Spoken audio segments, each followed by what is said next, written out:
There are always people who give you a place to play and give you a place to stay, as I say, as you're booming back and forth across the country. And one such became a dear, dear friend. I first met her up at Spokane, Washington at the World's Fair in 1974. We were doing a folklife festival there.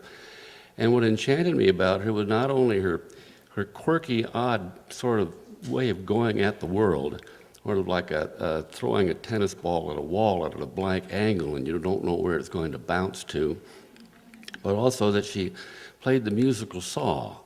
I'd heard musical saws before, but I'd never heard a saw played like that. From Ashland, Oregon, Nancy Spencer.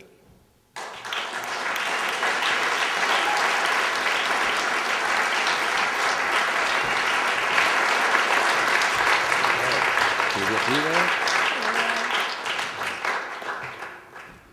Have a seat. Well, we grab one of those things. She also does amputations and lobotomies. What you were playing yesterday was that piece from the opera? Yeah, this is a little test of your musical knowledge, operatic knowledge. It's what I play when I go into a hardware store and try out the saws.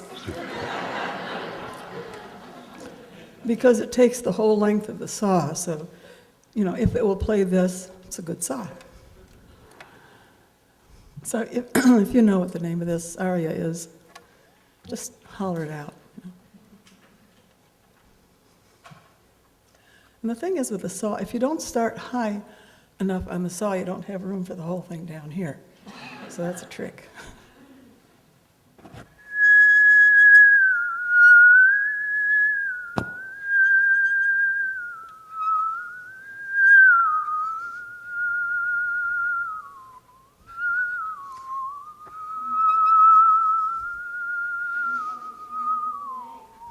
Yeah.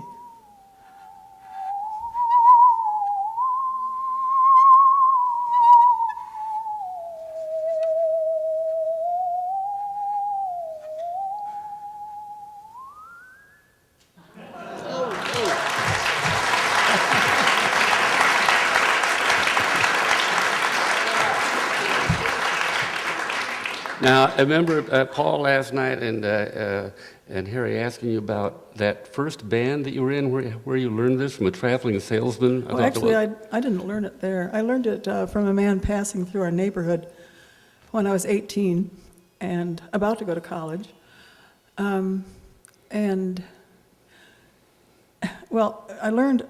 was so fascinated by it because I'd been fascinated by the theremin. Does anyone know what a theremin is? Yeah. All right. This is an intelligent crowd. So I loved the sound of the theremin, which I'd heard in concert when I was a senior in high school, but I was too far away from it to really see it. And I now know quite a lot about it, but at the time, when I heard the saw, it reminded me of the theremin. And so I thought, I could do that. So I started playing my father's saw and just, never stopped. I took it off to college with me. I don't think he ever missed it, really. But, and I was trying to play a violin, so I had a bow. So we had a band when I was a freshman in college. Is anybody old enough to remember Phil Spitalny and his all-girl orchestra? Okay, well, we were full spittoon and his Hour of Harm. And remember Evelyn and her magic violin? I was Nancy and her magic saw. And so I did that as a freshman in college, and I guess I just never stopped playing the saw, Let's see. I was up in Butte, Montana.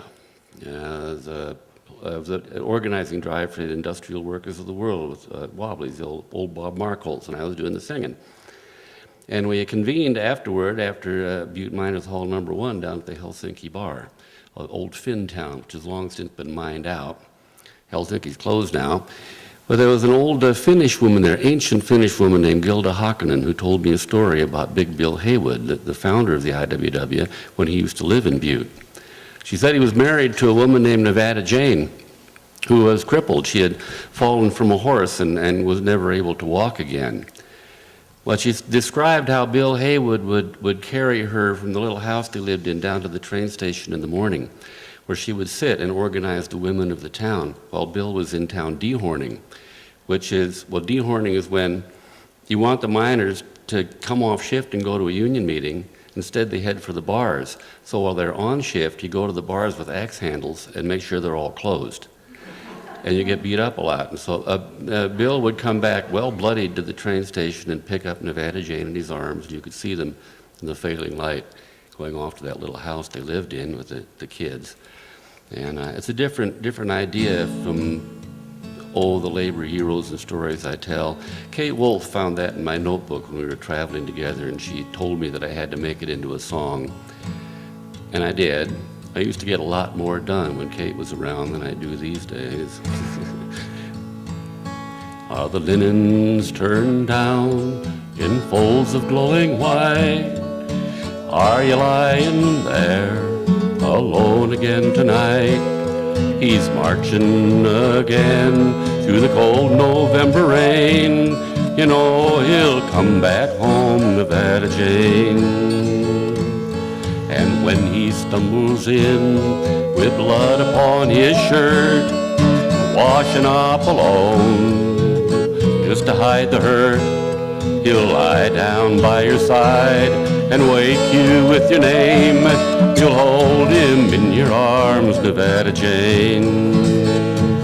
Have you seen the way he holds her as though she was a bride? Children riding on the shoulders, strong and wide. She never thought to scold him or even to complain, and Big Bill always loved Nevada Jane. Well, Nevada Jane went riding, her pony took a fall. The doctor said she never could walk again at all. But Bill could lightly lift her, the big hands rough and plain, would gently carry home Nevada Jane. Well, the storms of Colorado, they rained for 10 long years. The mines of old Montana were filled with blood and tears. California, Arizona, and Utah heard the name of the man who always loved Nevada Jane. And now the ranks are scattered like leaves upon the breeze, but with them go the memories of harder times than these. But some things never change, they always stay the same, just like the way Bill loved Nevada Jane. Have you seen the way he holds her as though she was a bride? Children riding on the shoulders, strong and wide.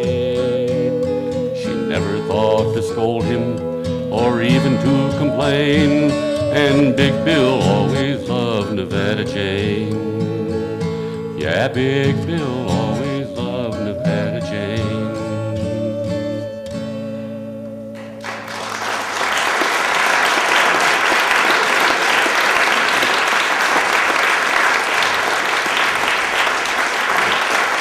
Thank you. Another song you wanted to do, What was that? Oh, Hood River. okay.